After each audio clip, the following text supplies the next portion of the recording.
Well, they're sweet cheeks. Alam mo, hindi ka dapat nandito sa ganitong oras na mag-isa. Baka pwede kitang bigyan ng sakay. Ay, hindi, ayos lang. Nasa na ang aking Uber? Sigurado ka, gusto ng mga goblin na lumabas sa gabi sa paligid na ito, talagang nagugutom sila. Pag nakakita ng magandang babae tulad mo. Salamat sa alok pero malapit na talagang dumating ang sakay ko.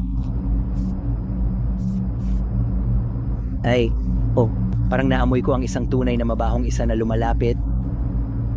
Napakabilis nila. Kaya kung marinig mo sila, huli na ang lahat.